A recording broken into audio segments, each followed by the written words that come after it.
목사님께서 안내해 주셨던 것처럼 오늘부터 이렇게 4주 동안 영상 강의로서 우리 성도님들과 함께 만나게 됐습니다.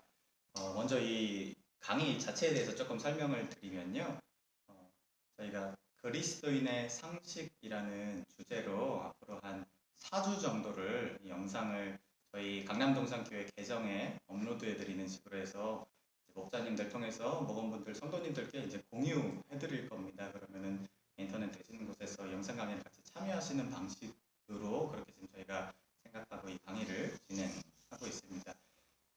먼저 우리 강의 시작하기에 앞서서 이 자리에 함께 해주신 우리 위임 목사님과 전임 목사님들이 이렇게 앞으로 이제 함께 하실 텐데요. 우리 돌아가면서 우리 자기소개 좀 먼저 좀 부탁드리겠습니다. 우리 위임 목사님. 먼저. 반갑습니다. 사랑합니다. 좀 어색하긴 하지만 그래도 열심으로 같이 나누고 한 가지라도 배우는 시간이 되었으면 좋겠습니다. 고맙습니다. 네, 강 목사님. 정 다시? 네, 아니 그냥 하시죠. 네, 안녕하세요. 일지구 맡고 있는 전건영 목사입니다. 부족하지만 또 우리 성도들과 이렇게 온라인으로 소통할 수 있어서 너무나 좋습니다. 감사합니다.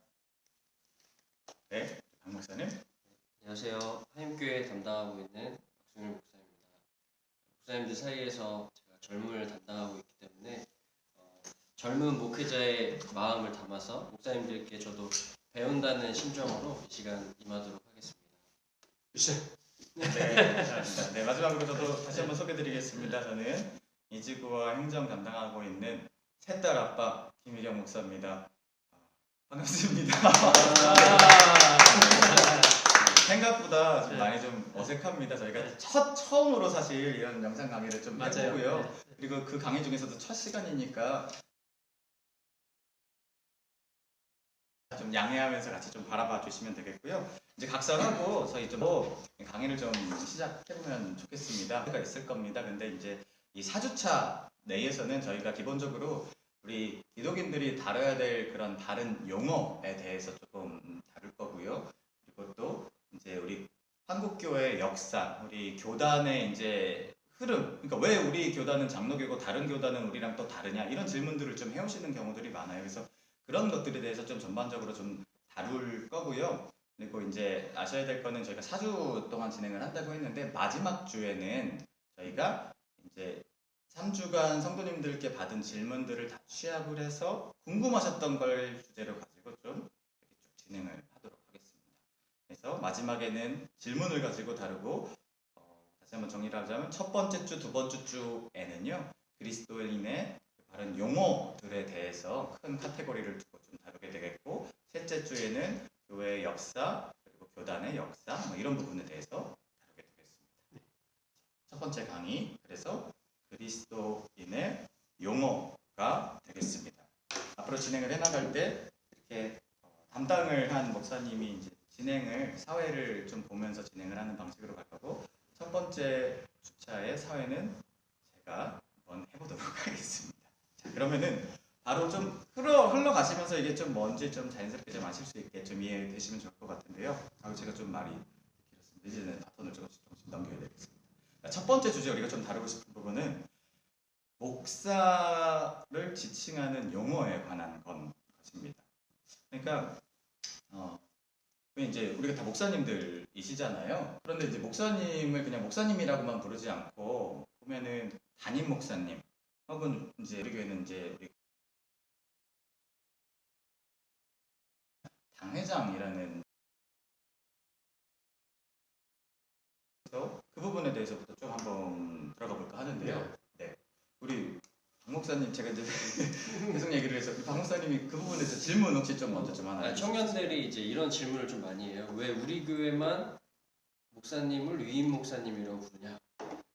담임 목사 다른 교회는 다 담임 목사인데 우리 교회만 위임 목사님인데 이단이 아니냐? 약간 이런 질문까지 왜 위임 목사님 그리고 담임 목사님 이 차이가 좀 뭔지 좀 설명해 주시면은. 위임 목사님과 담임 목사님의 차이를 우리 바로 위임 목사님께 한번 여쭤보면 세리하게 들을 수 있을 거예요. 사실은 한 3년 전까지만 해도 담임 목사라는 호칭을 사용했죠.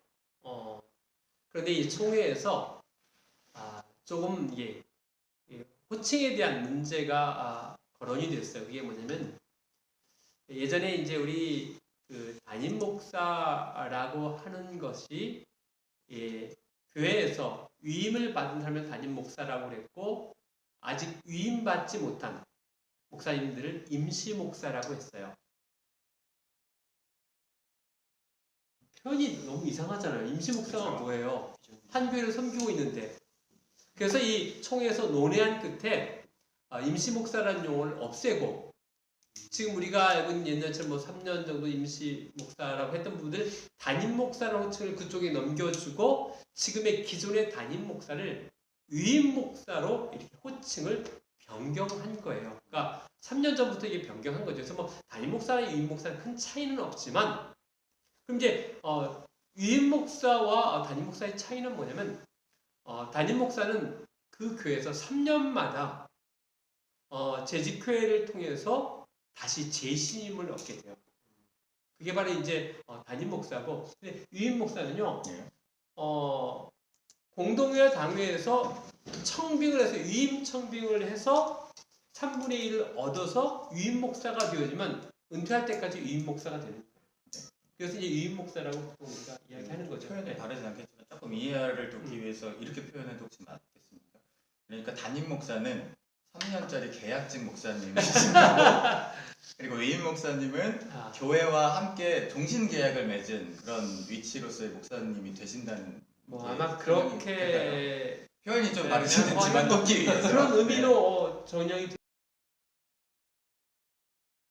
것처럼 우리 소속은 이 교회가 아니거든요. 우리 소속은 어딘 줄 아세요? 하나님 우리 노예입니다. 그렇죠. 예. 우리 목사 소속은 노회입니다. 노회. 그러니까 내가 대한예수교장로회 강남동산교 임 목사지만 제 모든 신분의 소속은 서울 강남도에 있습니다. 네, 그런 거죠 사실은. 그러니까 이제 위임 목사와 담임 목사의 사실 이제 명칭의 변경만 있었던 거지 그런 뭐 이다 그런 건 아니고 이제 그래서 우리 통합 측은 이제 다 위임 목사로 이렇게 바뀌어서 사용하고 있습니다. 네. 저희가 그럼 잘 사용하고 있는 거네요. 그럼요, 우리가 잘 사용하고 있는 거죠. 네. 다른 교단에서 담임 목사님을 사용하고 우리가 위임 목사님을 사용한다고 해서 조금 이렇게 다른 이질감을 느끼실 수도 있는데 말씀하신 것처럼 3년 전부터 우리 교단에서는 그렇게 이제 호칭을 담임 목사와 위임 목사로 구분해서 사용하고 계시다는 거 있다는 거 그렇게 또 알고 계시면 그냥 나온 김에 얘기 나온 김에 가끔 어느 게 보면 당회장 무슨 목사 이런 말 네, 있잖아요. 아무래도 그 당회장 네. 이런 용어에 대해서 이 당회장은 어디 때만 쓰는 것 같아요? 당회할 때. 그쵸? 당회장은 당회할 때만 쓰는 당회장인데 당회장이 어디다가 뭐 큰 간판에 당회장 이렇게 하면 그건 좁은 의미의 그쵸. 목사죠. 그러니까 이제 위임 목사는 이 교회를 대표하는 위임 목사. 그러니까 당회장이라는 말이 뭐 회장이니까 멋있긴 하긴 하지만 네. 그러니까 좁은 의미의 사실은 리더라는 의미를 포함하고 있어서 당회장이라는 말은 별로 좋은. 자, 그러면 것은 아니에요. 그 제가 좀 이제 사회적 위치로서 들어볼 때 조금 고급 용어거든요. 당회. 많은 분들은 잘 알고 계시겠지만 당회 자체라는 말 자체도 사실 처음 들어보실 성도님이 좀 있으실 것 같아요. 좀 조용히 계신 우리 전목사님께서 당회에 대해서 좀 설명. 당회가 뭡니까? 당회는 쉽게 말하면 이제 목사와 장로로 이루어진 조직인데요. 이 개신교회 자체가 대의 정치잖아요. 그래서 모든 교인들을 구성하는 대표를 뽑아서 그 대표를 통해서 교회를 치료하게끔 하기 때문에 그때 뽑힌 장로가 이제 목사와 장로인데 그 목사와 장로로 이루어진 회의 기구가 바로 당회라고 합니다. 근데 사실은 정갈한 설명 감사드립니다. 이 당회가 되기 위해서는 조건이 있어요. 네. 어떤 조건이죠? 그게 뭐냐면 목사와 장로 2인이 있어야 돼요. 목사 한 명과 장로 2인 2인이 이상이 있어야지 최소한에 있어야 그게 당회가 당회로 구성이 구성이 돼요. 된다. 그것을 뭐라고 그것을 조직교회라고 해요. 조직교회. 조직교회. 말이 좀 무섭네요. 그러니까 조직과 미조직교회가 있는데 그래서 조직교회는 그래서 미조직 교회는 목사를 위임할 수가 없어요. 아까 얘기했던 유임 목사를 줄 수가 없어요. 조직 교회만 유임 목사, 그러니까 장로님 2분 이상 있는 교회에서만 쉽게 말하면 위임을 줄 수가 있는 거예요. 네. 좀 다르죠. 초반부터 좀 이런 열띤 그 설명들이 좀 이렇게 좀 들어갔는데 뒤에 가서 또 설명해드리고 궁금하시면 또 물어보시면 다음 주에 또 다뤄드리겠습니다. 일단 또 이렇게 들으시고 또 넘어가시면 되겠습니다. 어쨌건 당회장에 대한 설명으로부터 시작해서 당회 설명을 했는데요. 우리 교회 내에서 최고의 그 의결 기구다, 회의 최고의 위에 위치한 그런 회의 기관이고 거기에 장이 이제 위임 목사님이다 이런 의미로서의 당회장의 의미가 이제 그렇죠. 있다는 거. 네, 당회장은 예. 재직회하면은 또 담임 목사가 재직회장이 되는 거죠. 네.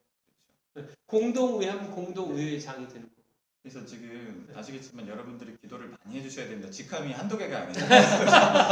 위임 목사님이시면서 당회장이시면서 재직회장이시고 또 이제 그렇게 되시는 겁니다.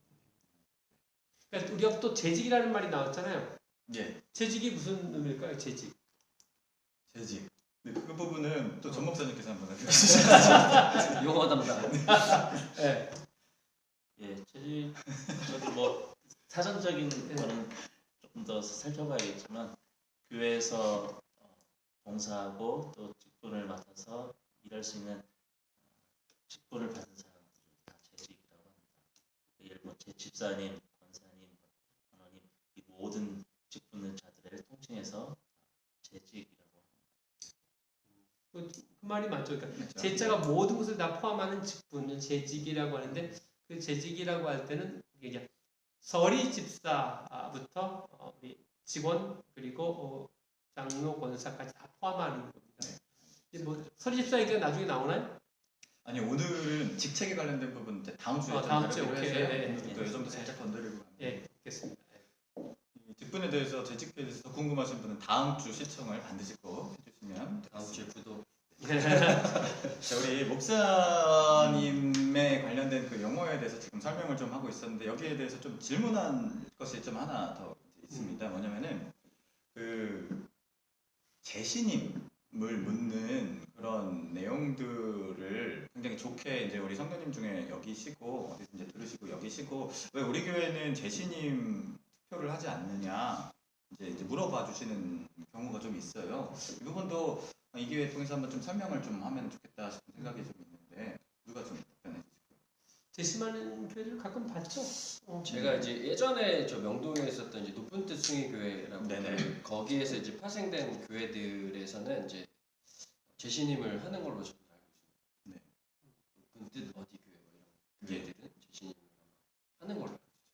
그러니까 뭐 재신임 제도라고 할까요? 이제 그 높은 숭의교회에서 이제 김동호 목사님께서 이제 시행하셔서 굉장히 널리 좀 보편하게 좀 알려지게 됐는데 우리가 좀 알아야 될 핵심 중에 하나는 이 재신임 투표를 하시는 게 뭐냐면은 그러니까 목사님 그리고 장로님들 상존직이신데 대상으로 7년마다 계속해서 이 목사의 직을 장로의 직을 계속해서 이어갈지 말지에 대한 여부를 성도님들을 대상으로 3분의 2 투표 수가 넘는지 안 넘는지를 투표를 해서 결정을 하는 틀을 7년마다 이제 갖는다라는 의미를 가지고 있는 게 재신임 투표인데요.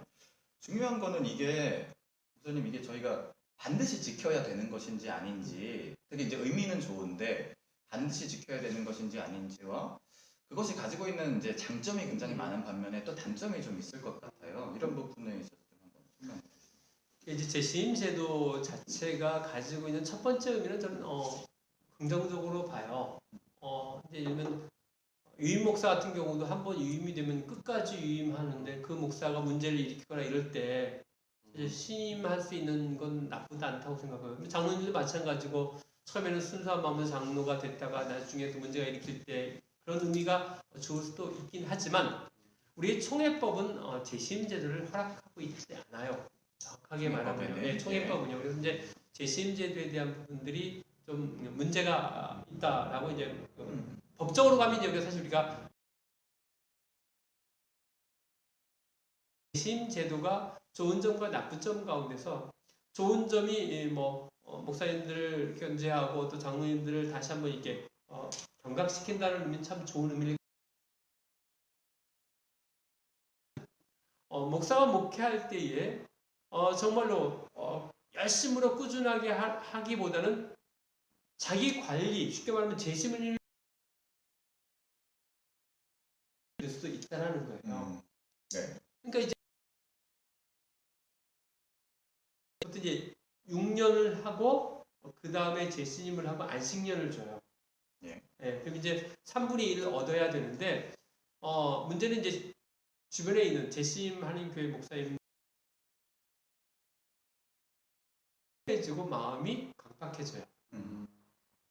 6년째 될 때 막 더 프로그램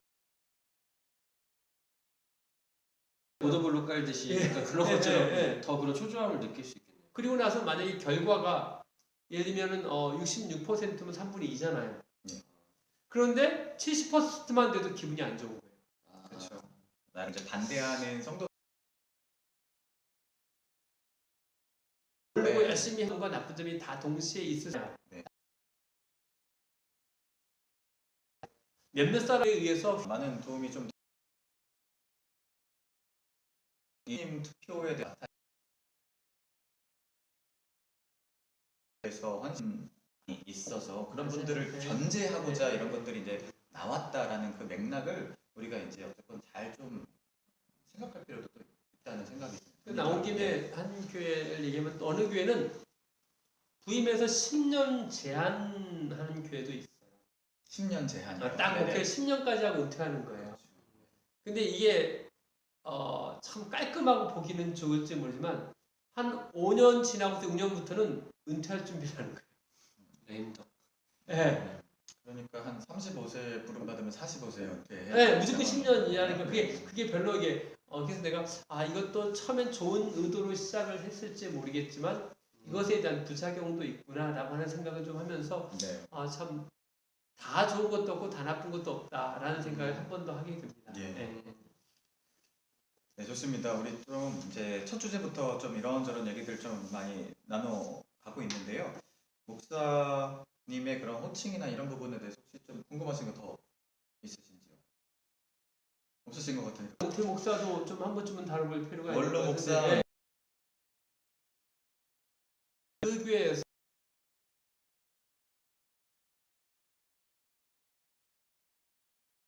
예.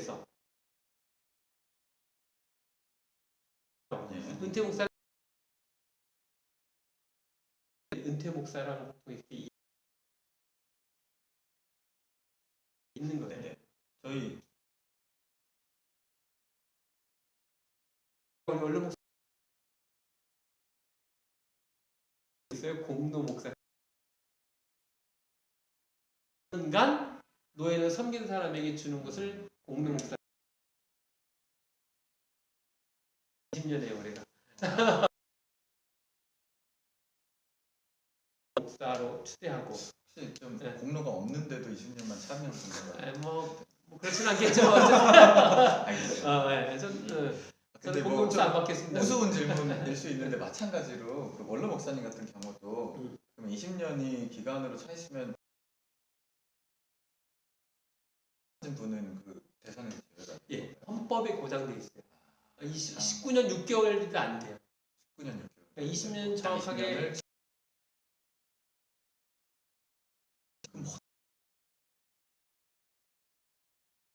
목사님이 좀 뭐 일반 은퇴 목사님이랑 다른 측면에 뭐가 의미가 있습니까? 어떻게 보면 이제 교회 적으로 네. 갖춰서 이제 그런 것들이 다르죠. 네. 제가 또 어디서 들은 이야기인데 원로 목사님의 힘들어서 19년 그런 좀 사례들도 있다고 제가 시사한 듣긴 했어요. 그죠? 네. 그러니까 법을 악용하는 네. 사례인 거죠. 네. 씁쓸한 일들이 뭐 예. 다음으로 좀 넘어가고 우선 어떻게 두 번째 주주에 전에 저도 잘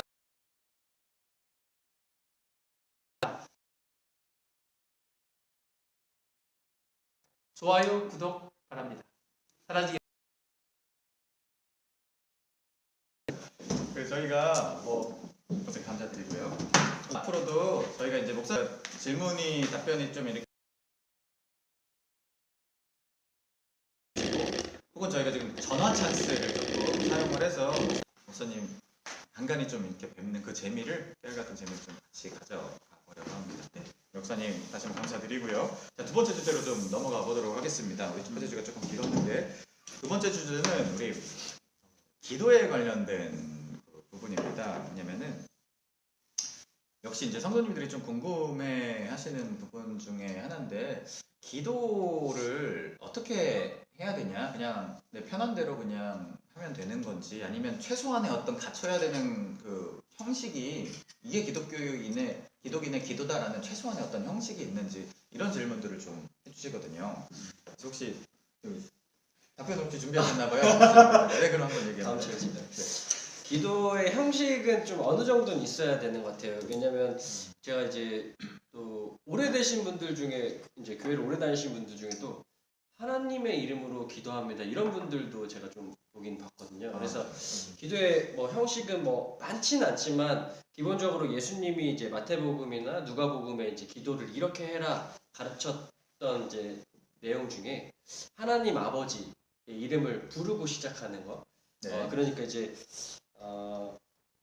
하나님 아버지의 이름을 부르고 이제 마칠 때는 예수 그리스도의 이름으로 기도합니다. 그러니까 우리의 중보자 되시기 때문에 중보자는 하나님과 이제 우리 사이에 연결하는 거를 이제 중보자라고 하는데 예수 그리스도의 이름으로 기도합니다라고 이제 아멘 하고 마치는 게 일단은 제일 큰 형식입니다. 두 가지 말씀해 주셨는데 최소한 하나님을 부른다라는 측면이 있어야 된다는 것. 그것은 이 기도의 대상이 다른 신. 왜 우리 기도라는 틀은 우리 기독교 외에도 많이 하지 않습니까? 근데 우리가 뭐 산신령에게 비나이부비나다 기도하는 것도 아니고 그 대상이 하나님이라는 부분을 지금 하나님을 지칭하면서 시작한다는 그 부분을 말씀해 주시는 것 같고요. 그리고 예수님의 이름으로 기도한다라는 측면. 그것은 우리의 기도가 대상이 하나님이라고 했는데 그 하나님께 우리 인간의 기도가 닿기 위해서는 아무리 열심히 기도를 하고 뭐 잠 안 자고 기도하고 우리의 정성이 가득해도 다다를 수 없는 간극이 있는데 그 간극을 메꿔서 우리의 기도가 하나님께 상달될 수 있도록 도와주시는 역할을 하는 게 중보자, 도움 주시는 예수님이라는 것. 그래서 예수님의 이름으로 기도를 해야만 우리 기독교인의 기도가 된다라는 그런 의미. 제 설명을 좀 잘. 네, 맞아요.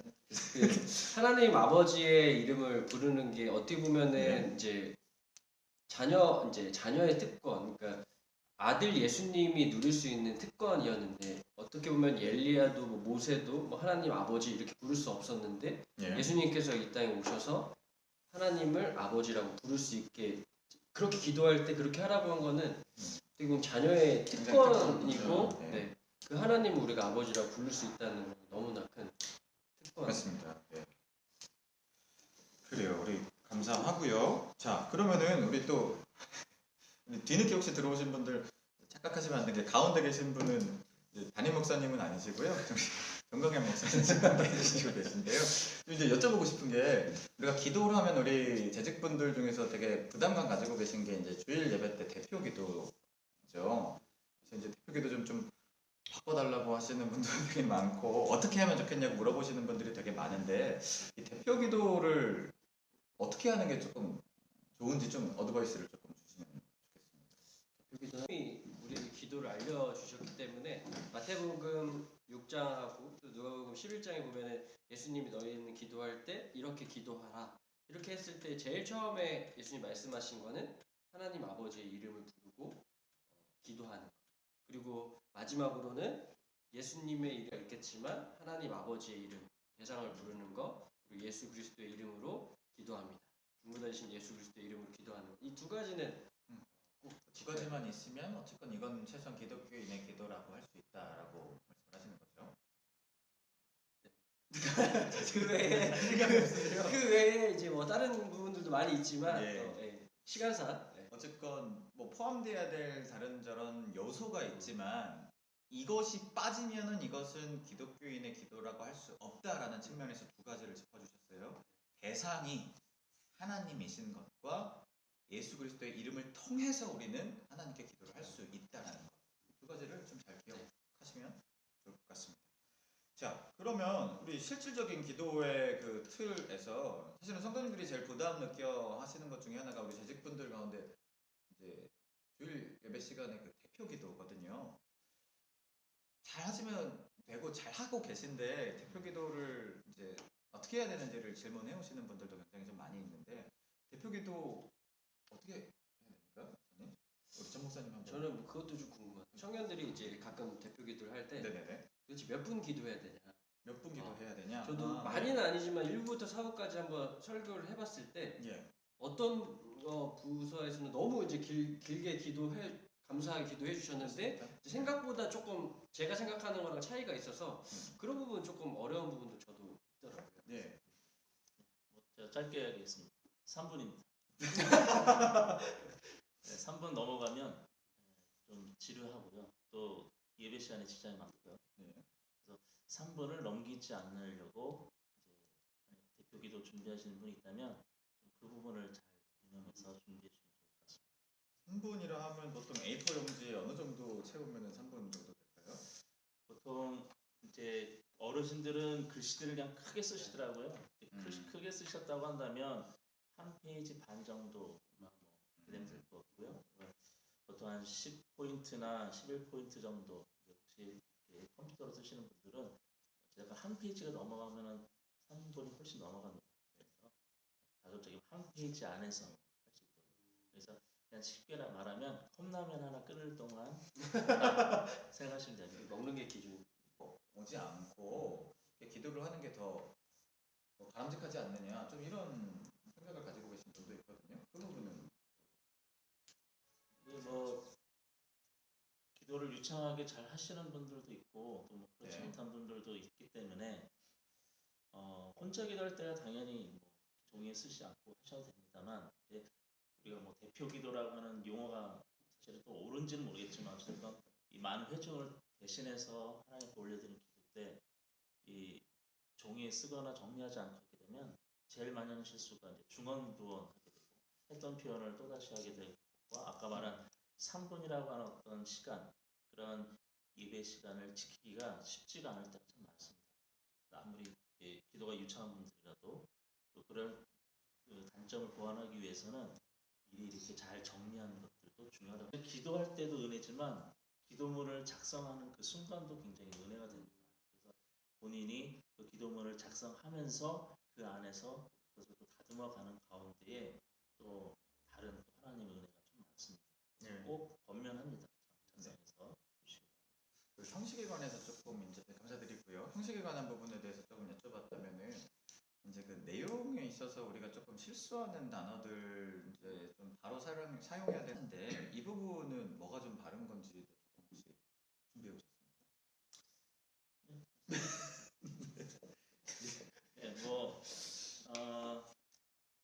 표현은 참 멋있는 것 같긴 해요. 또 예전보다는 좀 요즘 들어서 또 젊은 세대들 중에서 또 이런 표현을 많이 쓰거든요. 당신 그런 표현이 어떤 시적인 표현이나 이제 문학적인 요소에서는 참 그럴듯하고 멋있어 보이는데 이 부분이 사실은 이제 국문학적인 면에서도 그렇고 우리 어법에서도 사실은 맞지 않는다라고 합니다.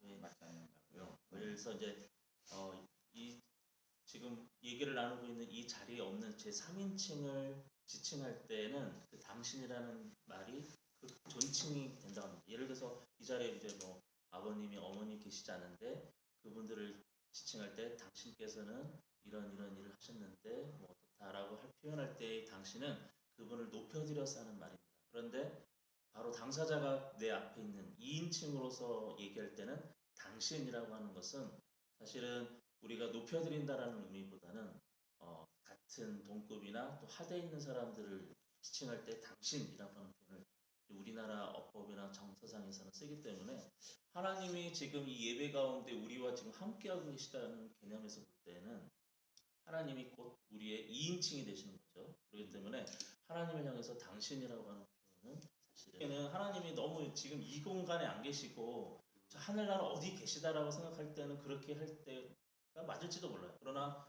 여러분이 우리가 함께 드리는 예배나 기도 현장에 지금 하나님 우리와 함께하고 계시다고 한다면 당신이라고 하는 것은 3인칭이 아닌 제2인칭이라는 그런 관점에서 볼 때는 가급적 그런 표현을 안 쓰는 것이 더 맞다고 생각합니다.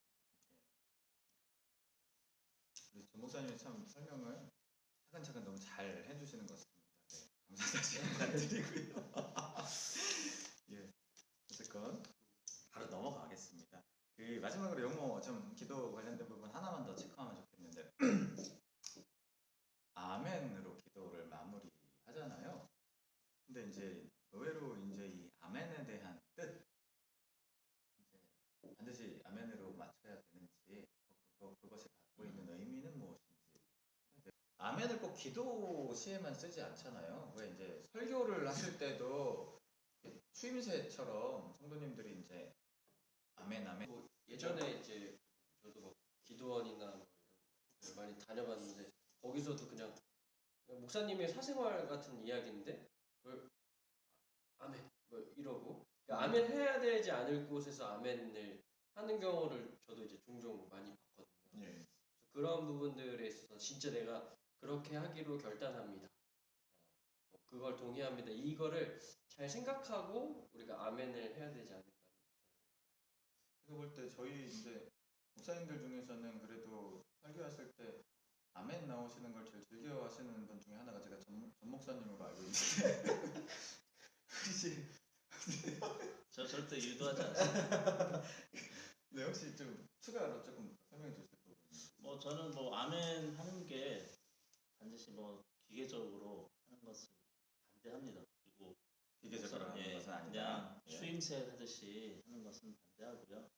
만약에 여러분의 마음속에 이제 설교를 듣든지 뭐 말씀을 보든지 찬송하든지 감동이 되고 정말 그것이 믿음으로 고백되어진다면 그냥 자연스럽게 아멘이 이제 이렇게 입술을 통해서 흘러나올 거라고 생각하고요. 대신에 지금 이런 얘기들이 오간다는 이유는 기존의 목사님들 중에 이 아멘을 이제 자신의 어떤 설교에 대한 호응으로서 본인이 이렇게 잘 하고 있는 걸 성도들이 잘 받고 있다는 걸 자꾸 확인하고 또 호응을 하는 것을 듣기 위해서 유도하는 것들이 많거든요. 예를 들면 뭐 믿습니까? 자꾸 이런 것들을 계속 유도하고 그렇죠. 네. 또 전혀 성경이나 어떤 복음하고도 전혀 아까 방금 말한 뭐 사적인 얘기나 또 다른 예화를 들면서도 여러분 이걸 믿습니까라고 할 때는 사실은 그거를 뭐 믿고 안 믿고가 사실은 아니잖아요. 그렇기 때문에 그런 걸 남발할 때 쓰는 아멘 이런 의미 없는 아멘 이런 것들은 예화나 자기의 이야기를 하시면서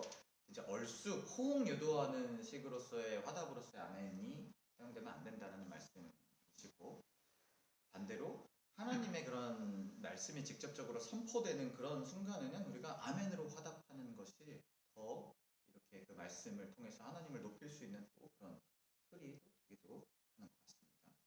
예, 감사합니다. 그 지금 두 번째 주제까지 좀 넘쳤는데 처음 우리가 좀 진행을 하다 보니까 생각했던 것보다 각 주제들이 조금씩 늘어지고 있어서 바로 좀 세 번째 주제로 좀 넘어가 보도록 하겠습니다. 세 번째 주제는요. 예배 그리고 예식, 기도회 등의 영어에 관련된 것입니다. 자, 그럼 바로 또 질문을 좀 해보겠습니다. 예배라는 단어가 있고요. 또 예식이라고 우리가 하기도 하는데 이 각각의 좀 차이가 뭐가 있을까요? 좀 짧게 한번 설명해 뭐 예배는 디렉트를 뜻을 예. 이제 알고 계실 겁니다. 하나님을 높이고 경배하는 것. 또 뭐 영어로 이 예배라는 말이 한국 교회에서는 이제 너무 남용이 되어 왔기 때문에 요즘 들어서 이제 예배를 자꾸 이렇게 구별하려고 하는 것 같습니다. 예. 그래서 우리 목사님 이제 고 목사님도 예배와 예식을 이제 많이 구별해서 강조하셨죠. 많이 강조하셨잖아요. 네. 그래서 많이 들으셨는데 우리가 이제 정통드리는 이제 주일 예배는 당연히 예배이고요. 대신에 예전에 많이 썼던 뭐 무슨 축하 예배, 뭐 계엄 예배, 무슨 회가, 뭐 돌잔치 예배 이런 것들을 이제는 좀 구별해서 예식으로 이제는 바꿨습니다. 그래서 그 근본적인 구분의 차이는 어떤 목적을 두고 예를 들어서 뭐 축하하는 의미의 목적을 두고 또는 감사의 목적을 두고 또 뭐 결혼의 목적을 두고 어떤 목적을 하는 것을 주일 예배와 같이 이제 예배로 이제 붙이기로 하고 그 외에 뭐 개업 예배, 이사 예배, 뭐 돌잔치 예배 이런 것들은 목적이 사실은 하나님께 당연히 있지만 그것을 통해서 이제 각 일들이 더 잘 되기를 바라고 축하하고 좀 그런 의미들이 이제 있는데 그래서 이제 예식으로 좀 호칭한다라는 거 이제 설명해 주셨습니다. 저 그럼 좀 질문하고 싶은 거는 그러면은 그런 다른 것들은 예식들은 예배가 아닌 것은 아니죠? 예배는 이제 그것은 예전에서의 예배로는 아니라고 하지만 예. 우리가 이제 그 마음가짐이 중심이 이것을 내가 하나님께 감사한다라고 하는 넓은 의미에서 보면 그 마음의 중심은 예배에 해당되지만 우리가 그렇죠. 여기서 구분짓고자 하는 예배와 예식은 예전으로서의 예배 형식이 아니다라는 걸 말씀드리는 겁니다. 그래서 물론 예식 안에도 뭐 찬송도 부르기도 하고요. 또 목사님의 간단한 말씀도 선포하기도 합니다. 그렇지만 기도도 하기도 하고요. 그렇지만 그거를 예배라고 하지 않는 것은 주일에 드리는 하나님 앞에 드리는 우리의 감사의 행위 예배가 아니라 그것은 아까 방금 말씀드린 목적이 감사라든지 축하라든지 또 장례도 사실은 요즘은 이제 예배라고 하지 않고 예식 그런 식으로 부릅니다. 그것들조차도 하나님이 아닌 이제 죽은 고인을 또 추모하면서 또 그걸 또 가족들을 위로하면서 드리는 목적이 또 거기 있기 때문에 예식이라고 하는 겁니다. 그래서 그거를 좀 잘 구분해 주셨으면 좋겠습니다. 그러면 추도 예식도 그러면 추도 예식으로 해야 되겠네요. 추도 예배가 그렇죠. 아니라 이제 그렇죠. 목적이 그렇죠. 이제 그 하나님을 높여드리기보다는 이제 우리가 죽은 우리의 부모님이나 분들 위해서 예식 추도 예식이라고 하는 게 이 목적상으로 말하면 맞습니다. 추도 네. 예식이 맞는 거죠. 그러니까 이제 뭐 그런 거죠. 지금 한 가지 제가 질문을 드렸던 이유는 사실은 우리가 드리는 모든 것이 하나님 앞에 다 예배다, 예배가 되어야 하고 예배다라고 우리가 신학적으로 그렇게 알고 있고 또 그렇게 살아가는 것을 권장하고 있지 않습니까? 모든 건 다 예배인데 용어를 다만 구분함에 있어서 예배가 너무 남용되게 사용되다 보니까 진정한 예배 좀 그렇게 예배와 예식으로 혹은 기도회로 이제 기도의 목적이 있는 게 기도회가 되겠죠. 이런 식으로 좀 나눈다라는 것 좀 알고 계시면 좋을 것 같습니다. 그리고 용어에 관련된 부분 또 조금 질문이 있는데 왜 대예배가 대예배, 있고 뭐 중예배. 찬양할 때도 뭐 준비 찬송 뭐 이렇게 있는데 이런 좀 용어에 관련된 부분도 조금 좀 얘기 좀 해주시죠. 대예배가 있고 소예배가 있고 중예배가 그렇죠. 있고 뭐 그렇습니까? 사실은 말이 맞는 얘기는 아닌 거겠죠.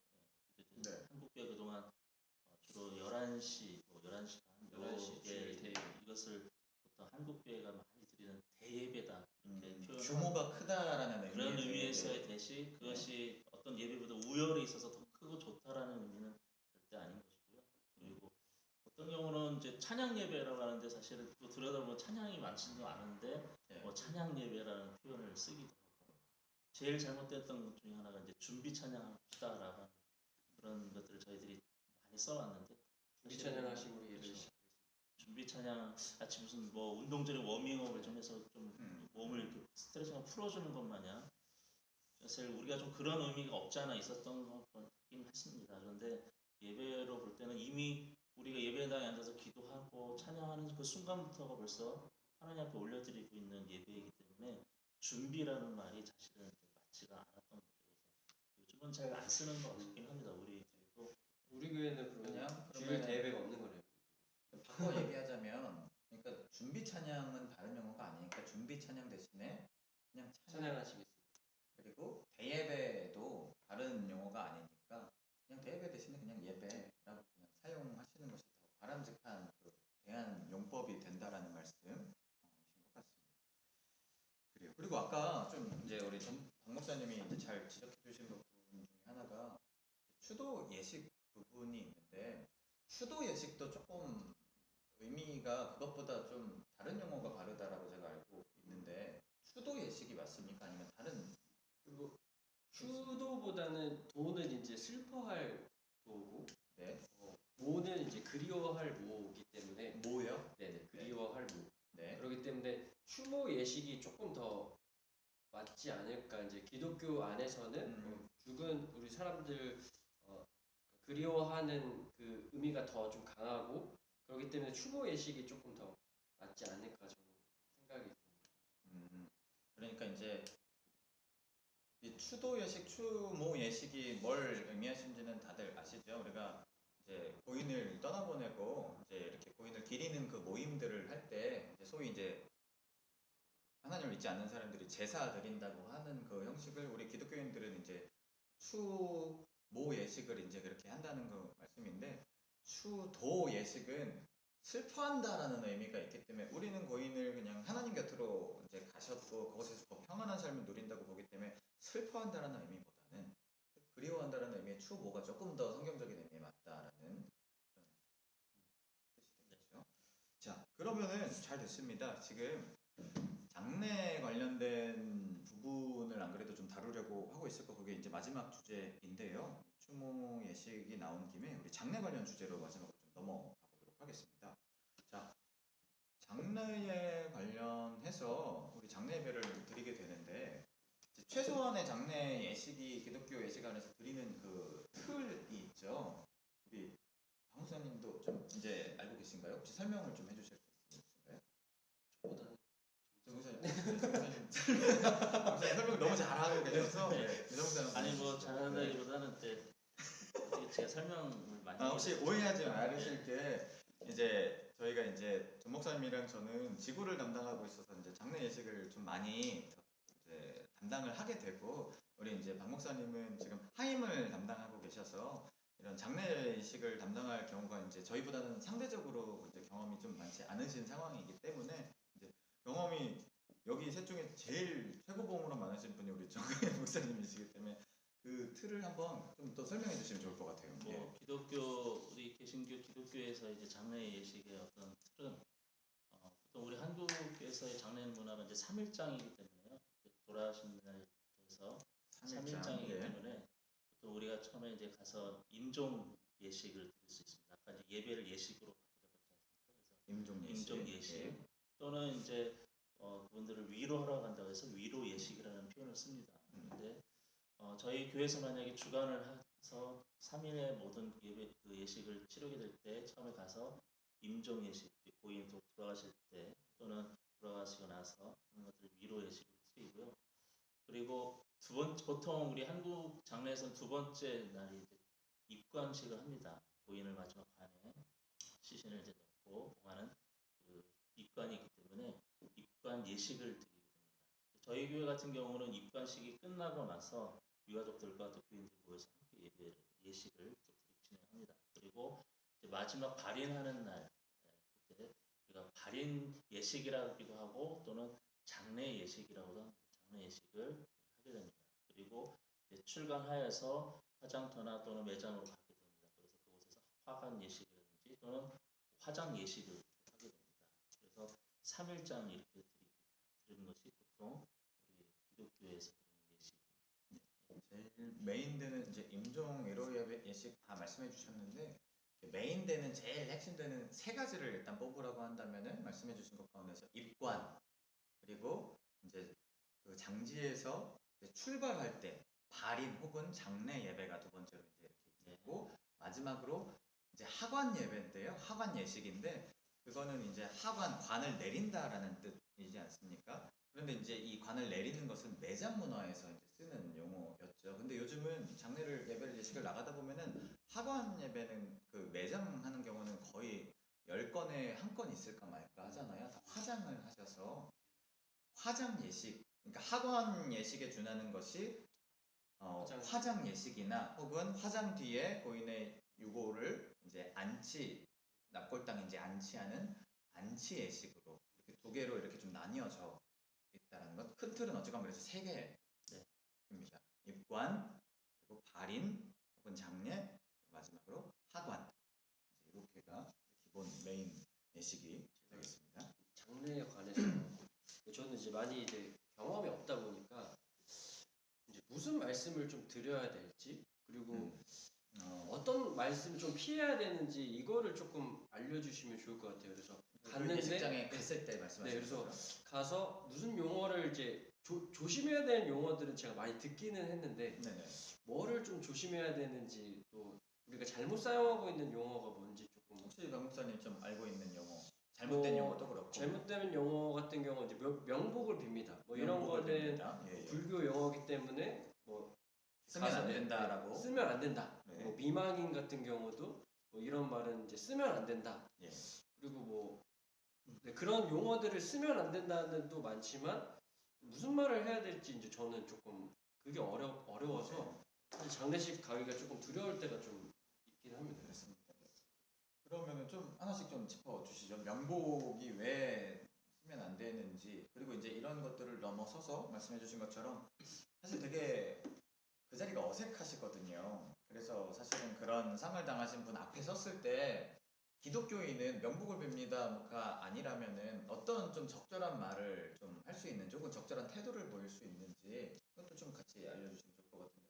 계속 이제 가운데 계셔서 그런지 자꾸 여쭤보게 위치가 되는데, 여기였기 우리 정 때문에 목사님이 한번 또 얘기해 주시고, 부족한 부분 또 제가 한번 또 얘기하고. 명복을 빕니다가 이제 가장 우리나라 사람들이 그냥 이렇게 관용적으로 쓰는 표현이기 때문에 우리 기독교인들도 그냥 생각 없이 하다 보면은 그 말을 쓰기가 쉬운데요. 그러니까 우리나라의 그 불교적인 용어이기 때문에 그렇습니다. 명복이라는 불교적인 것이 이제 사람이 죽게 되면은 이제 저승에 가게 되고, 그 저승이라는 곳이 이제 심판을 받게 되는 명부라는 곳에 가서 이제 앞으로 윤회사상 속에서는 좋은 곳을 받아가지고 뭐 다시 환생을 하든지 좋은 곳을 가야 되는데, 그때 죽은 사람을 기리면서 좋은 심판을 받고 좋은 곳을 가게 해달라고 명부에 있는 사람들의 복을 빌는 기념, 이제 명복을 빕니다라고 하는 것입니다. 그렇기 때문에 우리 기독교에서는 사실 명부라고 하는 것도 믿지 않고 저승에서의 그런 개념을 가지고 있지 않기 때문에 아무리 그 관용적인 표현이라고 할지라도 명복을 빕니다라고 하는 표현을 안 쓰는 것이 좋고, 만약에 뭐 대용적으로 써야 되는데 마땅하지 않다. 그냥 가장 그냥 흔하게 쓸 수 있는 거는 하나님의 위로하심을 받으시길 바랍니다. 뭐 그렇게 그 정도가 좋지 않을까. 예. 하나님의 위로가 함께 하시길 바랍니다. 라는 표현을 쓰는 게 그냥 제일 무난하지 않을까. 하나님의 위로하심을 받으시기 바랍니다. 이게 이제 맞는 말씀. 이게 좀 그런 것도 있는 것 같아요. 이제 저 개인적인 이제 궁금함인데, 명복을 빕니다. 짧잖아요. 그러니까 사실은 민망한 그 순간에 툭 네. 뺏기가 편리한데, 하나님의 위로하심을 받으시길 바랍니다라는 게 입에도 잘 안 붙고 길고, 그래서 혹시 좀 이렇게 더 간략하게 좀, 혹시 이제 제가 궁금한 건데, 좀 이렇게 할 수 있는 건 혹시 없을까요? 5글자. 뭐 그냥 가플래시 할 수도 있는데 네, 이러면 좀 이제 좀 네, 장례식장에서 뺨 좋은 소리 안 나올 수 있습니다. 네. 저 같은 경우는 이제 하나님 위로함을 받으시기 바랍니다라는 말 방금 말씀한 것처럼 그런 말조차도 좀 안 나올 때가 있더라고요. 그럴 때 맞아요. 그냥 네. 손을 한번 꽉 잡아주면서 이렇게 그냥 이렇게 인사해도 마음으로 전달되는 것 같아요. 저는 뭐 집례하거나 이러지 않기 때문에 네. 전 주로 이제 말을 좀 가급적 아끼고 그냥 손 잡아드리고 안아드리고 이렇게 하는 경우가 저는 조금 많이 있는 것 같습니다. 예, 맞습니다. 이제 사실은 간략하게 주님의 위로가 함께 하시길 바랍니다. 얘기를 하면 되지만, 그 자리에 간 건 어떤 말을 통해서 반드시 좀 위로받는 강박이랄까요? 이제 그런 거에서 좀 자유로우셨으면 좋겠어요. 일단은 같이 찾아가신 것 자체가 큰 위로가 되고, 손을 진짜 목사님 말씀해 주신 것처럼 잡아주시거나 이렇게 안아주시거나 이런 걸로도 충분히 좀 전달을 될 수 있는 게 그런 자리가 또 아닌가 싶은데. 요즘에는 이제 장례식을 못 가니까 이제 문자로 하는 경우도 있잖아요. 예. 아예 안 보낼 수는 없고 그래서 그러네요. 그러면 만약에 할 때 할 때 하나님의 그런 영어. 위로하심이 함께하길 바랍니다. 이렇게 정도 사용하면 그러게요. 그러면은 우리 또 뭐 관련된 뭐 용어 관련된 것 좀 뭐 좀 있으실까요? 이제 장례를 하다 보면 그런 것들을 많이 하더라고요. 목사님 뭐 장례 끝나고 3일 후에 이제 좀 사무제로 다녀오겠습니다. 뭐 이런 표현도 쓰시고 하는데요. 사무제 예, 사무제라는 표현. 근데 이제 삼오제로 이렇게 표현하시는 분들이 있는데 좀 알아보면 삼오제는 사실 맞지 않는 표현입니다. 이게 좀 잘못된 거고요. 삼우제가 맞는 표현인데, 삼우제라는 것은 사실은 이제 이런 뜻이 있다고 했죠. 이제 죽은 사람의 망령이 이제 방황하게 되는 것을 염려해가지고 편안히 모신다는 의미에서 제사를 3번 드려줬던 거예요. 그래서 이제 삼우제라고 하는 것은 3번째 날이거든요. 돌아가신 지 3번째 날인데 초제, 중제, 삼제 이렇게 됩니다. 그래서 우리는 이제 보통 기독교 장례에서는 이제 돌아가신 날부터 해서 뭐 위로 예배도 드리고 또 이렇게 입관 예식도 드리고 이제 마지막 장례 예식을 통해서 이제 하관하고 이렇게 하잖아요. 근데 이제 그 전통적인 이제 장례에서는 이제 돌아가시고 이제 장사를 치르는 그것이 이제 장례잖아요. 그런 네. 개념에서 볼 때는 첫 번째 드리는 이제 초제를 드리는 거죠. 제사를 드리는 거죠. 이 망령을 이제 잘 모신다는 의미. 혹시 조금 길지 않게 설명드리겠습니다. 그렇게 해서 이제 초제인데요. 네, 초제고 두 번째 중제, 셋째. 그래서 삼우제. 3번을 그렇게 예식을 드리는 게 유교적인 전통 안에서 우리나라에 있었는데 이것이 저는 그게 3호제라고 해가지고 35일째 뭐 이런 건 줄 알았어요. 네네. 삼우제. 삼우제가 있고 마찬가지로 뭐 49일째 드리는 예식도 있죠. 49제라고 하는 마찬가지로 그 의미는 간단하게 좀 설명 10초 내로 가능하십니까? 여러분 그 신과 함께 영화를 보시면 네네. 그런 게 있습니다. 그래서 이제 좋은 심판 받기 위해서 막 계속 심판 좀 하는데 그게 이제 49일이나 걸리거든요. 심판을 다 받는 기간이 49일이어서 잘 받고 그때 혹시나 돌아올 수도 아. 있기 때문에 그 49제를 보통 하는 풍습이 있었는데 그런 것들이 우리 기독교인 세계관에는 전혀 맞지 않기 때문에 우리가 그렇게 한다는 거. 그러면은 이제 대안을 좀 우리가 또 가야 되잖아요. 3호제도 아니고 49제도 아니에요. 그럼 기독교인은 그냥 장례 예배 끝나면 끝입니까? 그래서 이제 예전에 외장 문화를 기준으로 한다면 이런 의미가 있죠. 사무제라는 것은 이제 그런 뭐 혼이 잘 안식하도록 이렇게 빌어주는 것도 있지만 이제 예전에는 외장을 하면은 아직 시체들이 이제 흘러나오는 이런 그 냄새라든지 그 채취를 가지고 들짐승들이 막 파헤치기도 하고 막 그랬다고 하더라고요. 그래서 묘가 잘 있는지 이제 또 살피기 위해서 그렇죠. 3일에 돌아보는 되죠. 의미도 있습니다. 예. 그래서 우리가 굳이 지금 3번째 날 가서 다시 그 묘를 살펴본다면 첫 성묘하러 가겠습니다라고 하는 표현으로 첫 바꿔서 성묘하러 간다. 첫 성묘하러 그렇죠. 네. 가겠습니다라고 하는 표현으로 바꿔도 사무제와 같은 의미가 되는 거죠. 네. 감사하고요. 저 지금 듣다가 좀 궁금한 게 또 하나 좀 생겼는데 실제로 좀 저희 예식을 하다가 그걸 질문해 오시는 경우가 또 있었던 사건입니다. 뭐냐면은 그 장례식장에 갔더니 왜 이제 막 기독교인 아닌 분들은 거기다 제사상 자체를 차려 넣는 경우도 있고 그러잖아요. 근데 이제 그런 경우는 이제 기독교인은 이제 안 하도록 하는데 향초를 이렇게 이제 켜놓는 경우가 있고 그 부분에 대해서 이 정도 괜찮다라고 얘기하는 분들이 있는가 하면 그거 기독교적이지 않다 치워야 된다라고 얘기하시는 분들 있어요. 요거는 혹시 답변을 좀 하십니까? 그냥 뭐 이제 예전에는 보통 집에서들 많이 이제 장사 치르실 때 병풍 뒤에다가 시신을 놓고 하니까 이제 시체가 이제 썩는 냄새라든지 이런 것도 있어서 냄새를 정화시키는 의미에서 나는 것도 있고요. 네네네. 거기다 뭐 제의적인 의미도 있는데 저는 이제 그 부분을 제일 크게 보고요. 이 부분은 이 목사님 그거를 조금 그러게 왜냐면은 제가 잘 모르겠는데 항전직 분 네, 중에서 이거를 안 된다라고 이제 사실은 저희 예식 갔는데 설명해 주시는 분이 있었는데 이제 그 당사자는 이 정도는 난 괜찮다고 들었다라고 이제 하신 분이 있어서 전화 찬스를 저한테 저희가 해결할 수 없는 해볼까요? 부분이 갑자기 생겨서 네. 전화 찬스를 우리 전화 찬스 대상은 우리 초반에 예. 인사하고 가셨던 우리 고 목사님께 한번 이 부분 한번 좀 물어보면 어떨까 싶어서요. 전화 찬스를 한번 써보겠습니다. 저도 이게 좀 잘 쉽지 않았어요. 예, 목사님. 저희 지금 막히는 게 있어서 목사님한테 여쭤보겠습니다. 가겠습니다. 예.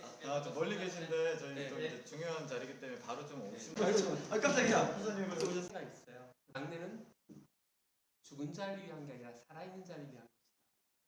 라고 하는 관점으로 이 장례식을 바라보면 좀 답이 쉬워져요. 예를 들면 이 장례는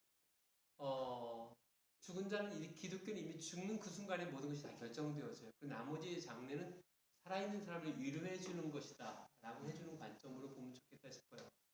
그런데 이제 아까 향초 같은 거 있잖아요. 향초 같은 것들이 두 가지 의미가 있었는데 하나는 이제 잡귀신을 쫓아낸다는 의미가 이제 향초나 또 뭐 이렇게 있었고요. 또 보통 우리 향이 하지 않습니까? 그런 의미가 있었고 또 하나는 아까 우리 전 목사님이 듣다 보니까 그런 얘기 하던데 예전에는 시신을 이게 있어갖고 주위에 예, 그래서 향이나 이 초가 냄새를 제거하거든요. 초가 냄새를 제거해요. 그런 측면의 접근이 있어서 그런데 그래서 사실은 이제 요즘 같은 경우는 실내에서 하잖아요. 그 향초나 아니면 또 우리가 이 향이 있잖아요. 이게 우리 상주의 기관지를 엄청나게 나쁘게 해요. 그래서 사실은 이게 우리 기독교적인 의미에 있어서 필요가 없을 뿐만 아니라 그 안에 있는 유가족에 있는 사람도 이 기관지에게 너무너무 치명적이라고 이야기를 해요. 그래서 사실은 이제 그래서 가급적이면은 이 향초나 아니면 우리가 분양할 때 하는 향이 있지 않습니까? 이런 것은 안 하는 것이 살아있는 가족들에게도 도움이 되고 또 그런 의미가 있다라고 생각을 합니다. 그래서 저는 그 부분은 좀 지혜롭게 하면 좋겠다는 마음이 있고요. 장례 얘기가 좀 계속 하는 것 같은데 장례는 살아있는 사람이 위한 것이라고 생각하면 가족들 간의 화목한 장례가 돼야 돼요. 그래서 제가 기독교 목사로서 제가 우리 교인들에게 자주 강조하는 거지만 우리 아버님 어머님이 돌아가셨다. 뭐 기독교 장으로 하느냐 뭐 불교 장으로 유교 장으로 이거 갖고 싸우면 안 돼요. 왜? 고인은 이미 죽는 그 순간 다 결정됐거든요. 나머지는 가족들 간의 화목한 장례를 치를 수 있도록 내가 양보하고 특별히 기독교인들이 많이 양보해도 괜찮아요. 아니 예수 안 믿던 사람이 기독교식을 한다고 예수 믿고 뭐 천국 가는 거 아니잖아요. 끝난 거잖아요. 그러니까 문제는 살아있는 가족들이 서로 간에 양보하고 우리 기독교인들이 희생하고 섬겨주면 기독교인들이 그렇구나 라고 생각을 할 것이라고 생각을 해요. 그래서 장례가 정말로 중요하거든요. 그래서 장례 때문에 화목하게 되는 가정이 있는 반면에 장례 때문에 갈라지는 가정이 있어요. 그래서 그만큼 기독교에서는 이 장례 문화, 장례를 섬겨주는 것이 너무너무 소중하다는 의미로 사실 이게 정말 중요한 이슈가 될 거라고 생각합니다. 정말 중요한 얘기 잘 좀 정리해 주신 것 같습니다. 우리가 이제 구약 시대가 아니라 지금 시대에서는 율법을 반드시 지켜야 된다라는 것들을 붙잡을 필요가 당연히 없는 시대에 살고 있는데 장래의 어떤 형식이나 요소를 잘못 붙잡다가 사람을 놓치게 되는 경우가 너무 많은데 중요한 얘기 해주셨습니다. 살아있는 유족분들을 제일 최우선으로 생각해야 된다. 그리고 그게 다른 게 기독교 예식이 되는 게 아니라 그게 바로 기독교인의 제대로 된 장래 예식이 될 수 있다는 그런 말씀까지 맞습니다. 우리 목사님께서 마지막으로 잘 또 정리해 주셨습니다.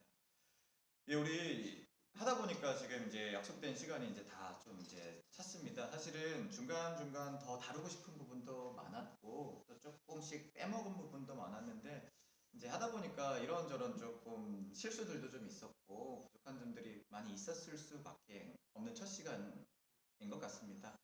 그런데도 이제 하다 보니까 또 이런저런 또 느끼는 또 좋은 생각들, 소감들이 좀 있으셨을 것 같은데요. 우리 나가면서 우리 돌아가면서 좀 한마디씩 좀 주시죠. 이번에는 목사님이 좀 마무리로 좀 해주시고 네, 목사님 이렇게 돌아가면서 저도 이제 이거를 처음에 이제 저희가 기획을 하고 한다고 했을 때 좀 많이 좀 걱정도 되고 내가 무슨 말을 할 수 있을까 이제 이런 것도 좀 고민이 되고 이랬는데 제가 이제 준비하면서 또 하면서 목사님들 이야기를 많이 들으면서 저도 이제 용어를 사용을 했는데 그 뜻이 어떤 뜻인지를 좀 새롭게 생각해봤고 다시 이제 사용할 때는 이렇게 사용해야겠다는 마음도 좀 생기고 또 앞으로 이제 2주, 3주, 4주 기간 동안에 이거를 저도 준비하고 공부하면서 좀 많은 걸 얻겠다 하는 마음이 있어서 구독자를 늘리기 위해서 그런 거 아니고요. 저도 지금 도움이 많이 되고 있어서 너무나 좋은 시간이 될 것 같습니다. 예, 감사합니다. 자, 짧게 하겠습니다. 아주 중요한 주제인데 오히려 교회 다니면서 오히려 더 듣기 쉽지 않은 내용이었던 것을 이번에 또 코로나 사태 때문에 온라인으로 이렇게 할 수 있어서 아주 유익한 시간인 것 같고 사실 하다 보니까 저희들도 좀 부족함이 많이 드러났습니다. 그러나 다음에 좀 더 잘 준비해서 더 유익한 시간 되도록 하겠습니다. 또 목사님. 우리 목사님들과 함께 이렇게 할 수 있는 게 얼마나 감사한지 모릅니다. 부족한 거 압니다. 그렇지만 서툴고 어색하지만 시도한 것 감사하게 생각하고 이것을 지켜보시는 우리 교인들도 여기서 한 가지만이라도 얻어간다면 저는 그게 성공이다라고 생각을 합니다. 고맙습니다. 감사합니다. 마지막으로 나가면서 저도 딸만큼 소감하자면은 이렇게 하다 보니까 이제 목사님이 계셨을 때는 조금 안정감이 있었는데 중간에 나가시고 셋이 하다 보니까 사실은 답변을 하시는 분이 좀 많이 하는 것 같고 사회자 이치에서 좀 끊게 되고 뭐 좀 이런 부분들이 좀 있었는데 이런저런 그 초반에 말씀드린 것처럼 처음 시간이라서 이런저런 약점들이 좀 많이 나오는 것 같아요. 잘 보완해서 앞으로 남은 3주간도 잘 좀 진행하겠고요. 저는 말씀해 주신 것처럼 저로서도 의미가 있었고 우리 성도님들에게 분명 어느 부분 도움이 되는 부분이 반드시 좀 있을 거라는 생각이 좀 들어서 더 시간이 즐거웠던 것 같습니다. 네, 우리 이 시간까지 우리 함께 해주셔서 참 감사드립니다. 우리 금요일 날 9시에 지금 이 영상이 업데이트 될 텐데요. 마찬가지로 한 주 뒤에 금요일 9시에 두 번째 강의 주제 그리스도인의 용어 두 번째 파트 부분을 계속해서 좀 진행하도록 하겠습니다. 그때 가서 뵙기로 하고 우리 이제 마지막 인사를 하나 좀 목사님 정했습니다. 뭐냐면은 우리가 금요일이잖아요. 네. 금요일 밤이신데 세상 사람들이 이제 불금 되십시오라고 인사를 해서 우리가 이제 그거에 상응하는 영어로 평안한 샬롬 금요일 되십시오 해서 평금 되십시오. 평금 되십시오. 마음에 안 드신 그래서 목사님 상의를 못하고 평금 되십시오 이렇게 하면 인사하고 마무리하고 이렇게 손을 이렇게 하면서 네. 자 그러면은 하나 둘 셋 하면은 평금 되십시오 하고 우리 마무리하도록 하겠습니다. 우리 사랑하는 강당동산 교회 성도님들 평금 되십시오. 안녕히 계세요.